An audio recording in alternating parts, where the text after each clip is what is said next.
Hello, everybody. It's TBI-Guy Speaks again, or Chad Klosterman for people that want to use my real name.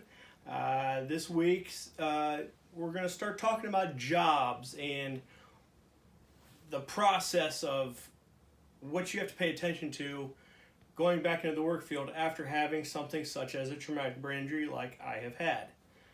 Of course, like and subscribe to my channel, TBI-Guy Speaks, on YouTube. I also post it, like it, share it, all that other good stuff.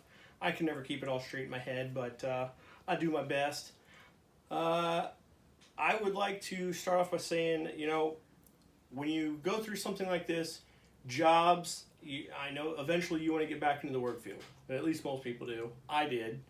I shouldn't say unfortunately, I really wanted to get back into my old job of engineering, drafting and design, things of that nature. I loved it. It was a passion of mine. And after I went back to school for it, I got a job in it and was fine there for a while. But then I eventually was eliminated from the job due to I was replaced by a computer, I believe. At least that's what I was told by somebody. But you have to understand that you're not the same as you used to be. I know I definitely wasn't.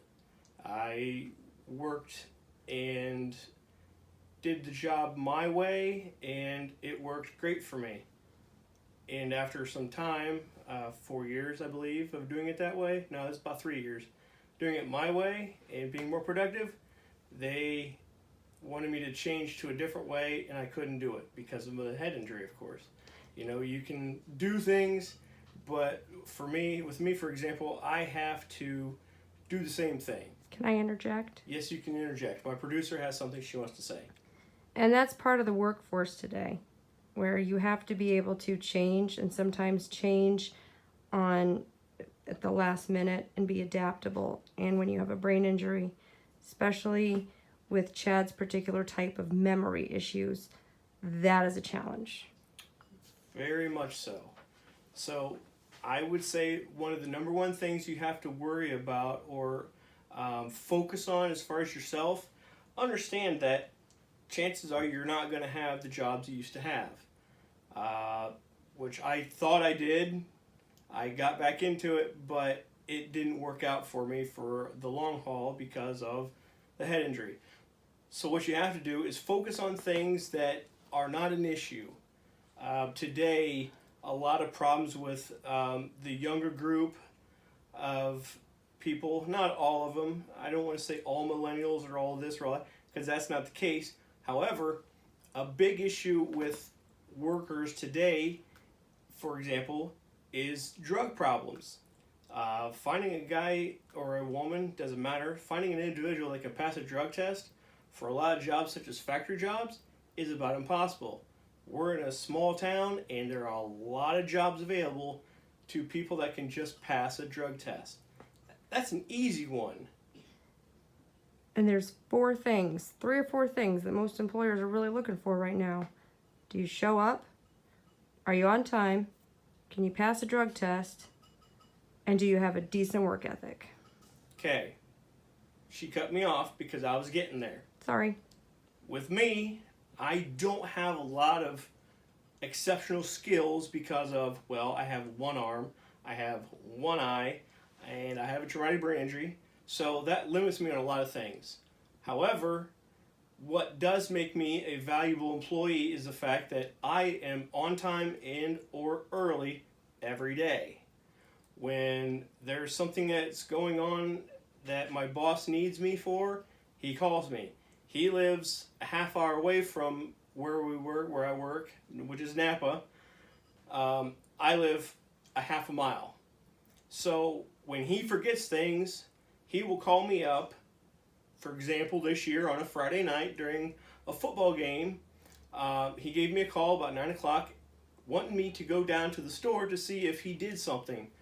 And put the check in the bank bag, or not the bank bag, but the bag to go back to the warehouse. That saved him an hour's worth of time, and it's something that took me 15 minutes. The hour's time with him would just been the drive there and back. 15 minutes for me going there, doing what I had to do, check everything out, locking the store, and coming back. So those are things that are beneficial to me that make me a good employee. I show up on time. I will do whatever I'm asked to do to, that a lot of people would just refuse. And, I do the things that a lot of people wouldn't want to do. And so you can't really be too picky with a job. You have to find out what you're going to be able to progress at and go with it. I am disappointed on some levels because I have all this college education and I sell auto parts for a living, but I'm able to do my job. I actually like my job because I like cars and everything anyways. I work on my own stuff, even with one arm. Killer discount. Killer discount. Oh, yeah, definitely the killer discount, which definitely helps out when you work on your own stuff. But, I focus on those things because that's what's important. And it's a first shift job where I could be a part of all my son's activities. No holidays. No holidays. No Sundays. No Sundays, exactly. So, there's a lot of benefits to the fact that I am working a job that is not engineering, drafting, and design, and all that other good stuff. But the number one thing you got to think about is what are you going to be able to give this place to make you stand out more so than somebody else. And the drugs, the timeliness, and your work ethic are three things that you can so easily control that will make you a better person for the job. The only issue is sometimes getting the interviews. But right now that's not an issue because everybody's hiring. On that note, I'm going to cut it off tonight because I've been told by somebody, my producer / wife / commentator, that I need to cut them down a little bit. So next week we're going to talk about jobs again and things you need to think about more so than the other, and not to worry so much about but I'm not the engineer anymore, or I'm not the nurse anymore, or whatever your previous employment was. But just remember, you can do things. The hardest part is getting your foot in the door.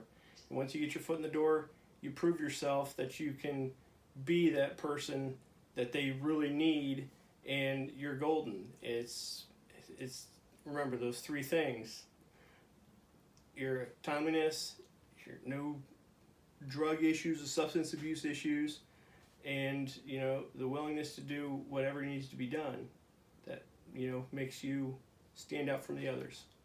On that note, thank you all for watching. Like, subscribe, TBI-Guy Speaks on YouTube.com. And my producer's got her arm up. Merry Christmas! Oh, definitely Merry Christmas. And we are a week away, not even a week away, and that is awesome. And on that note, we will see you guys later. Bye!